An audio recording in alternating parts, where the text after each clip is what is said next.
6:37 morning to you. This is Breakfast with Stephen and Anne. I'm being told off by Steve watching. Are you thirsty, Stephen? 3 mugs will only... We've got to have the... It's set dressing. That's decoration. Decoration. This is there for a tactical reason. There you go. Yeah. So, look pretty. And you can get one of these now. You can buy them online. And pens. Pens, yeah.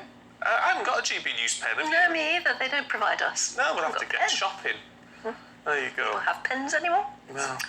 Shall we take a look at the front pages today? The front pages of today's newspapers. So the Times leads on the increasingly contentious Tory leadership battle as Liz Truss surges in support following the elimination of Suella Braverman. The Express has the Tory infighting as Braverman backs Truss and the Tory right mobilises to stop Mordaunt. The Telegraph covers Lord Frost's comments urging Kemi Badenoch to stand down for Liz Truss. The Guardian leads on the Environment Agency's warning that firms who pollute our rivers and streams could face prosecution. And the Mirror's front page looks at Britain's ongoing heatwave and the health warnings issued by the Met Office. Let's go through the papers now, and joining us 2 people who we pay with GBNEWS pens and mugs. It's Benjamin Butterworth and Nabil Ramdani. Morning to you. Morning. Good morning. No, you've not brought your fancy pen. I've never seen a GBNEWS pen. I'm going to have to buy one. Find a box of them somewhere, won't we? Have to look under the desk. Online or something. So, Benjamin, you're starting us off with the Prince Andrew saga. Yes, remember him? So that Newsnight interview, the one that I think he'd rather forget, let alone the rest of us, it's going to be made into a film. So Sam McCallister, who is the journalist who got him to do that interview, and she's released a book which I think is out today, rather coincidentally. It is, and it sounds brilliant actually. But along with that, it's been confirmed that they're turning it into a film. Peter Moffat, the writer who was behind things like Your Honour and Criminal Justice, is writing it. And so, yeah, Prince Andrew, the film is on its way. But can I just say I find this really distasteful? Why? Because it's about people who are... It's about a real situation involving real people and alleged victims, or all this sort of business. And of course, in a film, a lot of it is fabricated. By the very nature of it being a film, a lot of it is fabricated. It just has to be.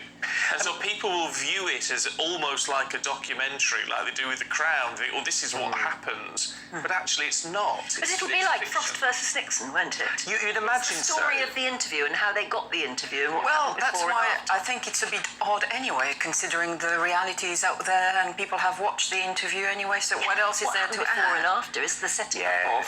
I mean, apparently, after the interview, Prince Andrew was so pleased with himself that he wanted to show the Newsnight crew around Buckingham Palace, and he took them on a little tour and everything. Yeah, and I think, you know, the fact that it's been announced alongside the book about how that interview actually happened, I think the FrostNixon style and the details of what went on and what he was really like is probably the angle they're going for. I mean, Stephen, I see what you're saying, but then, you know, the BBC's making a thing about Jimmy Savile, aren't they? Which is, you know, an even more abhorrent real-life story. He's dead. But I think there is something... He's dead. I think there's a difference when someone is dead. And I'm not clearly not defending Jimmy Savile. I'm not defending Prince Andrew. I just find it as a sort of genre. I mean, I wouldn't watch it in a million years.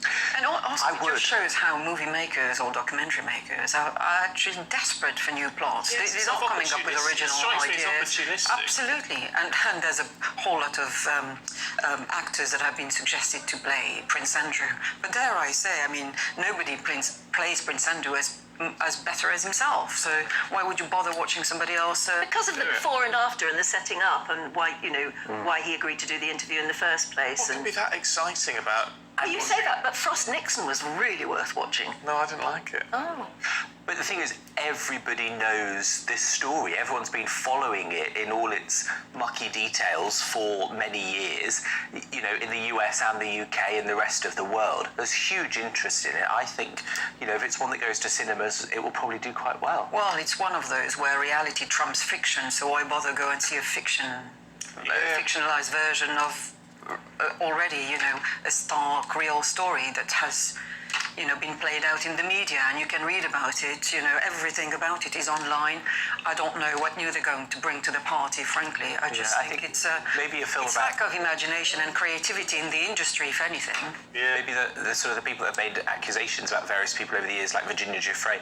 Maybe a film about their lives might be more interesting and more valuable. I don't know. I think it was a moment in time, that interview, which makes it so interesting. And the writer who wrote the book, Scoop, what's her name again? Sam McCallister. Sam McCallister, yeah. She talks about how she was sitting on the floor opposite Prince Andrew when she was watching the recording of the interview, and she just said her jaw fell to the floor. She couldn't believe the things he was saying.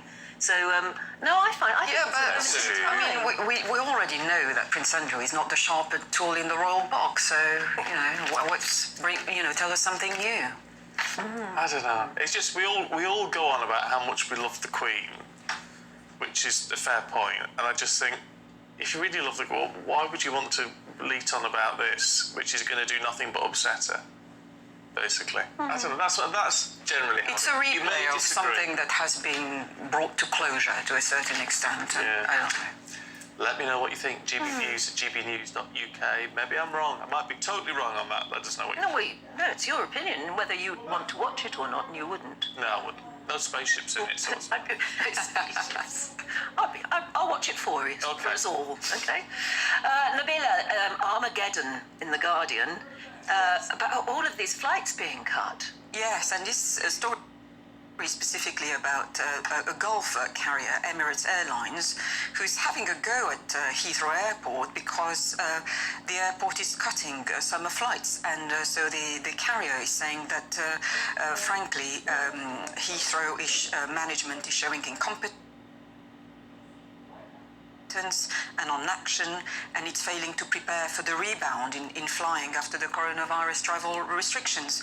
And the Heathrow said on Tuesday that it was capping daily passengers numbers at 100,000 over the summer, and they are actively telling airlines to stop selling tickets for the peak season. And it's all, in essence, designed to avoid the chaotic scenes that we've seen at airports at Easter and at half-term, because there were soaring demands. This is effectively a story about millions of people who are desperately wanting to travel after the horror of consecutive lockdowns. They want to go away, but the travel systems are not coping. A lot of people and staff have left during the pandemic. They have not returned, and that's why you see those huge queues and chaotic scenes. And I think, apparently it takes 4 months to recruit and train baggage handlers and people who work... And security as well. Security systems, yes, at an airport like Heathrow or Gatwick. But we've been talking about this for at least 6, if not longer. Yeah. They've had enough time. And frankly, when we saw the vaccination programme happening and we thought maybe there'll be an end to this awfulness, they should have started planning much longer. Well, I think, clearly everybody's frustrated, and there are economic problems that are not helping. Also paperwork that you have to fill in, crossing borders.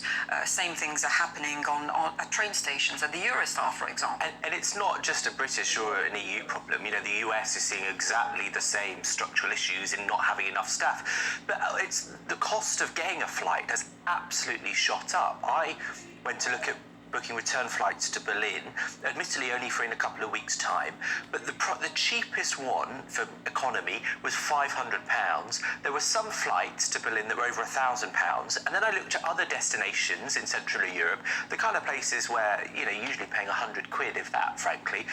There were loads of them that were over £1,000 return flights in Europe in July and August. Well, that's absolutely crazy. Yeah, likewise. I was looking at flights to go to Berlin to the Stones concert in August, and it's absolutely incredible. The prices have soared beyond any reasonable, pricing. But the boss of Ryanair, wasn't it, who said, get used to it because the days of cheap flights are over. But it's a big change because EasyJet expected more holidays this year than in 2019, and so they were putting on a lot more flights in the first place. But I'm a bit puzzled by it because it isn't just our problem. I think the truth is they laid off so many staff during the pandemic across major Western countries, and now they can't get them back in time. Well, yeah, it's the harsh reality of it all. Benjamin, Nabila, we've got to leave it there. Thank you very much indeed. We'll see you a little bit later on.